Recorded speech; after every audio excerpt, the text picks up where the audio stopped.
तो कह रही है कांग्रेस की बगैर बसपा के हम बीजेपी को नहीं हरा पाएंगे 2024 में। हाँ, तो कांग्रेस अगर इस तरह से करे तो कांग्रेस के नेताओं अपना आमंत्रित कर बहन मायावती जी को एक दलित चेहरा प्रधानमंत्री बनाने का घोषणा करें। पर ऐसा तो नहीं होगा ना, दलित नहीं तो यहाँ तो ये अनुसूचित जाति के राष्ट्रपति द्रौपदी मुर्मू जी बनी है, तो प्रधानमंत्री उस गति पर क्यों नहीं बढ़ सकता है? प्रधानमंत्री तभी दलित महिला प्रधानमंत्री बन सकते, जो राष्ट्रपति बन सकती है, तो क्यों नहीं बनाना चाहते मायावती को प्रधानमंत्री? अब क्यों नहीं बनाना चाहते हैं? इनका उनका अपना नीति और सिद्धांत रहा है, कैसे देश को हाँकना चाहते हैं ये लोग। और ये लेकिन एक मैं बात कहना और चाहता हूँ कि कांग्रेस और बीजेपी जो दोनों लोग हैं, ये एक सिक्के के दो पहलू हैं। दोनों एक जैसे ही हैं। एक सिक्के के दो पहलू हैं।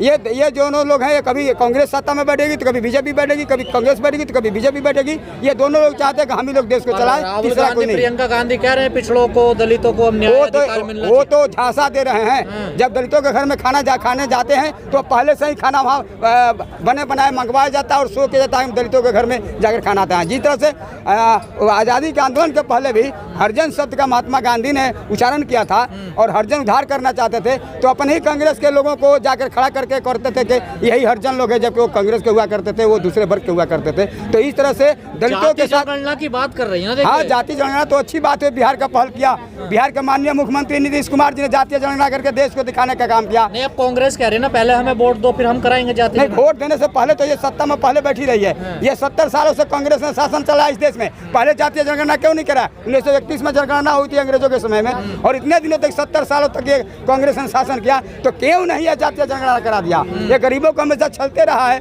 धोखा देने का काम किया। और जातीय जनगणना हो जाती तो स्पष्ट हो जाता कि किस देश में किस किन जातियों का कितना आबादी है, कितना प्रतिनिधित्व मिलना चाहिए, इतना परसेंट है, उस हिसाब से उनको प्रतिनिधित्व मिलना चाहिए था। तो क्या चल रही है कांग्रेस भी? कांग्रेस भी, अब देखिए, कांग्रेस भी इतने दिनों से जब जातीय जनगणना, जातीय मुद्दे पर मैं बोल रहा हूँ कि जातीय जनगणना जब नहीं कराया, जब इतने दिनों से मांग होते रहा कि नहीं जातीय जनगणना होनी चाहिए, लेकिन कांग्रेस भी जातीय जनगणना कराने से इनकार करती रही और आज भी इनकार कर रही है और खुलकर नहीं आ रही सामने। न ईवीएम के सवाल पर भी खुलकर कांग्रेस नहीं आ रही है। इसका मतलब कि इसमें दाल में काला लगता है और ये शासन चलाने का उनका अलग तरीका है। प्रधानमंत्री की मांग हो रही है कि दलित चेहरा प्रधानमंत्री होना चाहिए। बिल्कुल होना चाहिए, हम तो कहना चाहेंगे, हमने कहना चाहेंगे कि नहीं, भारत का प्रधानमंत्री एक दलित चेहरा होना चाहिए, तब जाकर के बहुजनों का। चेहरे में मायावती होनी चाहिए, मल्लिकार्जुन खड़गे।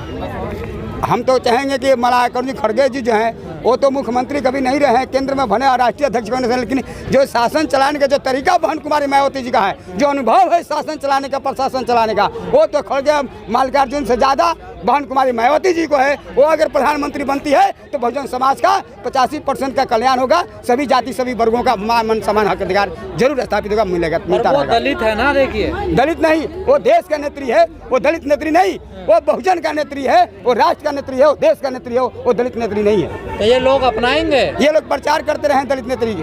कांग्रेस का तो एक तरफ भी बयान नहीं आता। अगर नहीं बयान आ रही है तो लेकिन फिर भी हम चाहेंगे कि देश में बहुजन का सरकार बने और दलित चेहरा प्रधानमंत्री बने।